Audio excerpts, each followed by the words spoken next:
Hi everyone, and welcome in today's lesson where we're going to be talking about Fibonacci's. So Fibonacci is something that are very cool to use in Forex, and it's not something just for Forex, a tool Fibonacci, but it's actually something that will help you understand the market. You see, a lot of people always think the market is robotic, but the Fibonacci system proves that the organic is actually, the market is organic. And what that means, the market follows the same things as nature. Fibonacci is a ratio that's all within nature. It's from how waves move, moon cycles, how your hair is grown, how pine cones grow. In fact, if you just search right now, Fibonacci, for instance, right?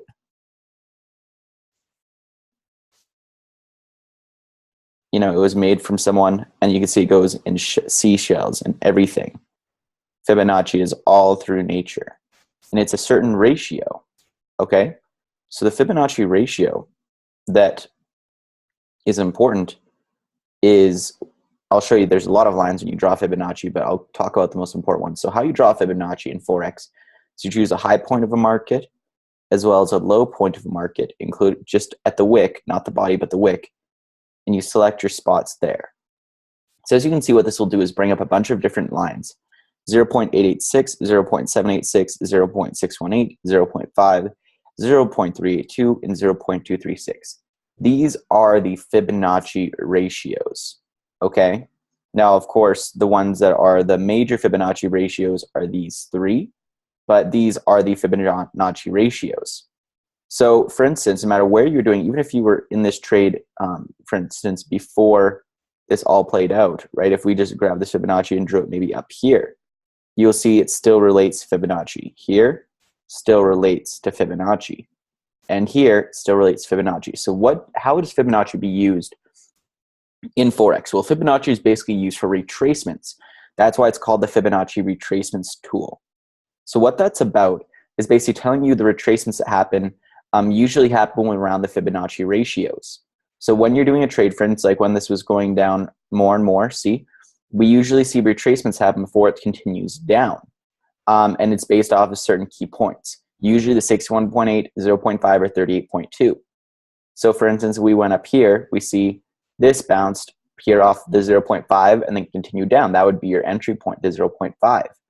On this one, see, it basically went around the 61.8, then went down. That 61.8 would be your entry. Here, see, it went to 38.2. That 38.2 would be your entry. Here, went just a little bit down at the 23.6, another Fibonacci, but the 38.2 here, and then here again, 38.2, it went down a bit, and now it's going above the 38.2.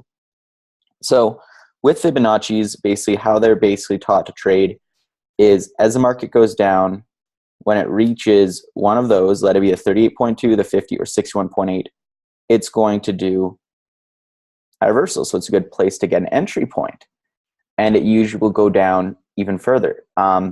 Where they will go down further to is what we actually call Fibonacci Extensions.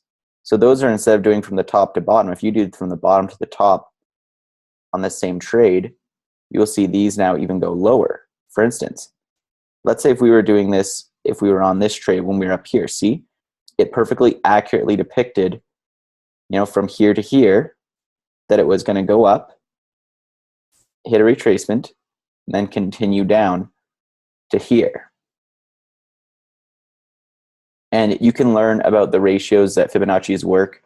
With Fibonacci's, there's obviously certain ratios that, once they bounce off of, they will retrace to the certain one. But you see now over here, if we're doing it, the opposite way, sorry, the regular Fibonacci way, that's for extensions, by the way. Retracements from top to bottom, right, in a downtrend, or bottom to top in an uptrend. So for instance, we were in an uptrend, like here, for instance, right? See that retracement on 38.2. See this over here. If we bring this out to here, that was the 38.2 again. See, so either way, then the extension is just doing the opposite. And that will bring up these numbers here, which show potential levels that it could drop to if it's continuing down the trend. Like for instance, this one, we'll go over that a little bit more in detail, adding other things into another lesson, but this we just want to teach about Fibonacci's. So again, the Fibonacci levels are for retracements. They're almost always key points in the market. Even some people like to use them for pivot points.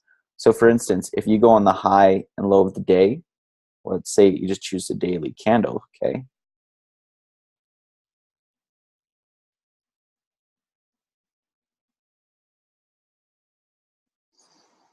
Let's just say you're choosing the daily candle, okay? You could do your Fibonacci from the high to low of the day, depending if it's a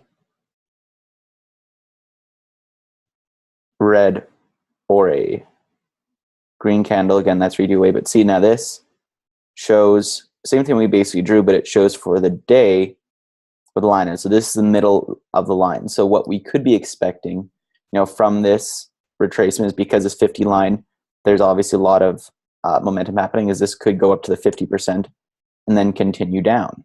Where would it continue down from, right? We do our extension, right? It could be going down to,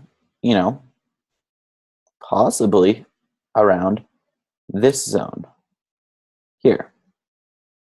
Okay, if it continues down and breaks this line. So you see, those are how Fibonacci's work.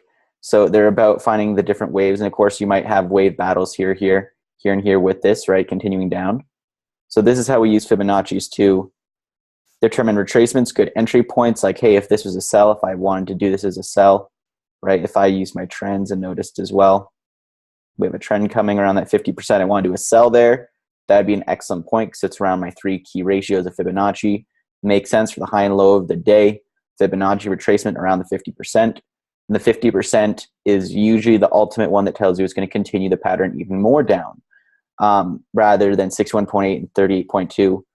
Sometimes it can bounce just to the wall. But again, all of these three I would use as just as strong as each other mentions of where it's going to go back. So it broke this one.